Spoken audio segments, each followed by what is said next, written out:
बिस्मिल्लाहिर्रहमानिर्रहीम। अस्सलाम वालेकुम। इससे अगला सबक हमारा है मुसव्वते हरूफ वाउल्स। जिस तरह इंग्लिश में वाउल्स होते हैं, मुसव्वते होते हैं, इसी तरह उर्दू में भी वाउल हरूफ होते हैं। और वाउल हरूफ की पहचान ये होती है कि ये हरूफ जो होते हैं वाउल, ये ऐसे ही होते हैं जैसे हरकत होती है, यानी ये हरफ के साथ मिल जाते हैं तो हरफ की आवाज़ को चेंज कर देते हैं, मोल्ड कर देते हैं। अलिफ वाओ छोटी ये और बड़ी ये चार हरूफ ऐसे हैं जो मुसव्वते के तौर पे इस्तेमाल होते हैं, यानी वाउल्स के तौर पे इस्तेमाल होते हैं। इससे पहले कोई भी कॉन्सोनेंट आ जाए और ये बाद में ये वाले चार में से कोई भी आ जाए तो उन हरूफ की शक्लों को, उन हरूफ की आवाज़ों को इन हरूफ की आवाज़ों के साथ चेंज कर देते हैं। जैसे बे के ऊपर अगर ज़बर आ जाए तो ब, और बे के ऊपर अगर उसके नीचे ज़ेर आ जाए तो बे, और बे के ऊपर पेश आ जाए तो उसको ब बोलते हैं। इसी तरह ये तमाम हरूफ के साथ ये चार आवाज़ें जब लग जाती हैं तो उन हरूफ की आवाज़ें चेंज हो जाती हैं।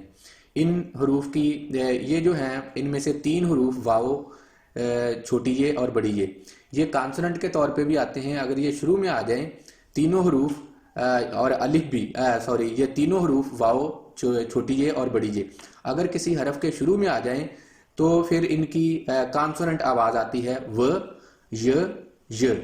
इसी तरह अगर दरमियान में ये हरूफ आ जाएं और इनके ऊपर कोई भी हरकत आ जाए, ज़बर ज़ेर पेश, तो फिर भी इनकी जो कॉन्सोनेंट आवाज़ है वही पढ़ी जाएगी व, य।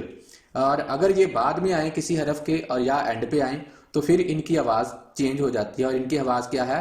अलिफ की आवाज़ आ, वा की आवाज़ व की आवाज़ ओ, छोटी ये की आवाज़ छोटी ये की आवाज़ ई और बड़ी ये की आवाज़ ए। और इसको हम पढ़ेंगे आ, ओ, ई, ए। ये हरूफ के नाम दिए गए हैं और ये इनकी आवाज़ें किस तरह प्रोड्यूस होनी है ये साथ लफ्ज़ लिखे हैं कि इस तरह आवाज़ इनकी आएगी आ, ओ, ई, ए।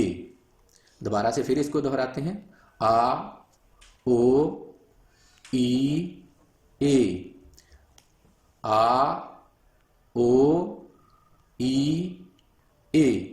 ये इसकी मश्क ज़्यादा से ज़्यादा बच्चे को करवानी है ताकि इनकी आवाज़ें बच्चे को पहचान हो जाए, इसलिए कि इन आवाज़ों को तमाम हरूफ के साथ लगा के हमने आगे रुकन बनाने हैं। तो इसलिए इनकी आवाज़ों को बच्चे के लिए ज़हन नशीन करना बहुत ज़रूरी है। इसके बाद हम मुसम्मतों यानी कॉन्सोनेंट्स और मुसव्वतों यानी वॉल्स जो अभी हमने आवाज़ें पढ़ी हैं, इनको मिलाकर हम रुकन बनाना सीखेंगे। जब दो हरूफ मिल जाते हैं उर्दू में तो उसको हम रुकन कहते हैं। और रुकन सबसे पहले रुकन बनाना बच्चे सीखते हैं और रुकन के बाद बच्चे लफ्ज़ तक पहुँचते हैं। सबसे पहले मैंने पहले भी ये बात की है कि हमारे जितने भी फोनिक्स की किताबें हैं उनका हर सबक पढ़ने से पहले हम बच्चे से सुनेंगे वो सबक। कोई भी सबक ऐसा नहीं है जो बच्चे के लिए पढ़ना मुश्किल हो। सिर्फ ये है कि उसमें जो नई तरमीम आ रही है, जो टेक्निक आ रही है, वो बच्चे को बतानी है कि इसको किस तरह प्रोड्यूस करना है, किस तरह बोलना है, ये बच्चे को बताना है। और इससे पहले बच्चा आपको पढ़ के सुनाएगा अपने अंदाज में, जो कुछ उसमें से पढ़ सकता है वो बच्चा पढ़ के सुनाए। ये सारा सफ़ा बच्चा पढ़ के सुनाएगा। कैसे पढ़ेगा बच्चा इसमें से पढ़ेगा ये चार आवाज़ें जो ऊपर दी गई हैं, ये आ, ओ, ई, ए, ये बच्चा पहले पढ़ के सुनाएगा।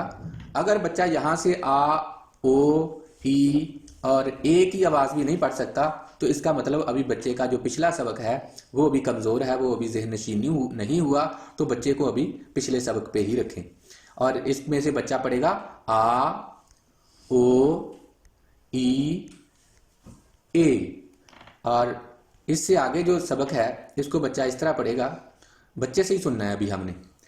द, आ, क्योंकि आवाज़ बच्चे को द की भी आती है और आ की भी आती है। अगर यहाँ बच्चे को द की आवाज़ नहीं आती या ड की आवाज़ नहीं आती या ज की आवाज़, ये आवाज़ें नहीं आती अगर बच्चे को अभी, तो फिर इसको पिछले सबक पे अभी ले जाएं। बिल्कुल शुरू के यहाँ हरूफ तहज्जी दी गई हैं और वहाँ से आवाज़ें बच्चे को पहचान करवाएं। अगर वहाँ से भी पहचान बच्चे को नहीं होती आवाज़ों की, फिर बच्चे को तस्वीरों वाले कायदे में ले जाएं और वहाँ से तस्वीर को देख के बच्चा इनकी आवाज़ को पढ़े। और अब यहाँ बच्चा उस बच्चे को ये सबक पढ़ाना है जो पहले पढ़ के सुनाएगा। अब यहाँ बच्चा पढ़ेगा द, आ, और ये भी वही है द, आ। और इसी तरह ये बच्चा इसको पढ़ेगा ड आ, ड आ। और इसी तरह बच्चा इधर को भी पढ़ेगा द ओ, द ओ। और इस तरह बच्चा पढ़ेगा द ई, द ई। और आगे बच्चा पढ़ेगा द ए, द ए। अब ये सारा सफ़ा बच्चे से सुनना है, क्योंकि सारे हरूफ की आवाज़ें बच्चे को आती हैं। अब आपने जब बच्चे का आपने कन्फर्म कर लिया कि सारे हरूफ की आवाज़ें बच्चे को आती हैं, तो अब हमने क्या करना है, टीचर ने ये करना है कि अब बच्चा इसको पढ़े द आ, द आ। अब बच्चा इसको ज़रा तेज तेज पढ़े द आ, द आ, द आ, द आ। बच्चों पढ़ो साथ, शाबाश। द आ, द आ, द आ। अब टीचर ने ये बताना है कि जो द आ पढ़ रहे हैं ये दा है, ये रुकन क्या बन गया, दा। द आ दा, द आ दा। द ओ दो, द ओ दो। द ई दी, द ई दी। द ए दे, द ए दे। अगर द आ, द ओ, द ई, द ए ये भी बच्चे को पढ़ाना पड़े तो इसका मतलब बच्चे को अभी पिछला सबक नहीं आता। इतना बच्चा पढ़ के सुनाए, बच्चा कहे द आ, और आप बच्चे को बताएं कि द आ दा। और फिर बच्चा पढ़े इसको द आ, फिर टीचर बताए बच्चे को द आ दा। और इसको बच्चा पढ़े द ओ, तो टीचर बच्चे को बताए द ओ दो। और इसको भी बच्चे को टीचर बताए द ओ दो। और ये कैसे पढ़ेंगे, ये बच्चा पढ़ेगा द ई, द ई। और टीचर बच्चे को बताएगी द ई दी, द ई दी। द ए दे, द ए दे। और इसी तरह ये सारी आवाज़ें पहले आती हैं बच्चे को, तो बच्चा इसी तरह आवाज़ों को मिला मिला के इनके रुकन बनाता जाएगा।